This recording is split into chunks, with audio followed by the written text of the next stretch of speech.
Hi, and welcome back. This is the Center Webcast. My name is Gerald Smith. Today is Tuesday, April 16th, 6 p.m. This is the Center Webcast, the COVID-19 in Indiana update. This is episode 10. Today, I'm joined again by Dr. Sybil Moore, our co-host. Today's guests include State Representative Jim Struzzi of the 62nd District of Pennsylvania, former State Representative Dave Reed of the 62nd District, now a regional president of First Commonwealth Bank, and Sarah Stewart, freelance journalist who has a recent article in the Hawkeye. Thanks to Brandon Vick and Liz Cook today for Zoom and Facebook production.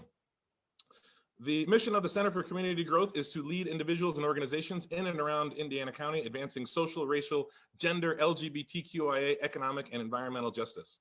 This COVID-19 Indiana County is a new regular broadcast designed to keep you informed in the coming weeks about the COVID-19 pandemic. We hope this remotely produced broadcast will help you understand how this pandemic is impacting you and the Indiana community. We'll be coming at you Sundays at 2 and Tuesdays and Thursdays at 6 p.m. Each episode and each interview is available for replay on our YouTube channel and also on our Facebook. You can break those up. So we're going to start off here with a quick local update. First of all, 10 episodes in. We started this a couple weeks ago, and I want to really thank the incredible team that's been working together to make this happen. It includes folks you see here. It also includes folks behind the scenes, including Commissioner Shireen Hess. It includes Candace Bolger. It includes Quintana Thomas. There's a whole list of folks, and it's incredible. We have episode 10. A couple of key points that I think are important after talking with community leaders from across the region over the last couple of weeks about this COVID-19 pandemic is that this community is incredibly engaged and responsive. From our local heroes to folks like we're going to talk to today, there is just an amazing response to some of the challenges that people are facing, and it is really it's encouraging to be able to talk to some of these folks and hear what's happening. The next thing I want to talk about right now, folks are seeing some of this stimulus money come through, and there's been a lot of talk about how this money is going to really, really help people out. Other folks are talking about this stimulus money as an opportunity to donate. One of the incredible things around this community is some of the organizations, individuals who are making sure that nobody's going hungry during this pandemic.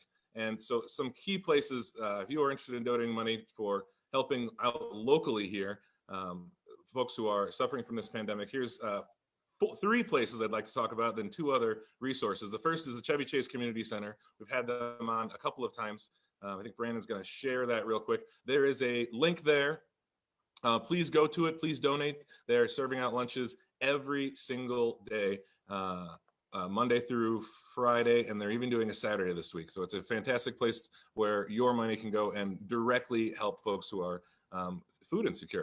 The second place is the United Way. We had the United Way on last week. They have an emergency relief fund. It's sort of a closing the gap fund. It's a fund for folks who need a little bit of an extra bit of cash to make it through the month with bills, with rent, things like this. There's an application there. Please do apply for that. The third organization is ICCAP, and understand these organizations all work hand in hand together. Your donation to one is a donation to another, and ICCAP is certainly that sort of an umbrella organization as well as United Way. They are super active these days, and we'll hear from ICCAP next week on next Thursday's show.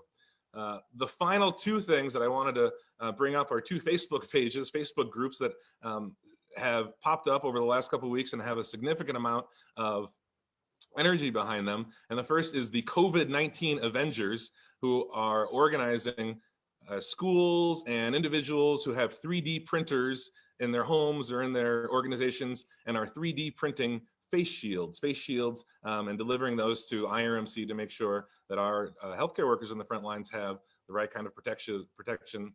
So join that Facebook group. We're going to have David Altrug from that Avengers group, he's a documentary film producer who has some roots here in Indiana. We'll have him on next week to talk a little bit about that. And the last piece that I think everybody who is interested in what's happening here in Indiana in terms of helping folks out is the Food 911 group, Food 911. This is an incredible group where really every day you watch folks post there that, hey, I need some help. There is some food, folks who need some food, and people reply. It's an incredible thing to watch. So both of you are interested in helping out, or if you yourself are in needs of shelter or food or health over these next couple weeks during this pandemic, these are great places to reach out. We'll be right back with our first guest, who is State Representative Jim Struzzi.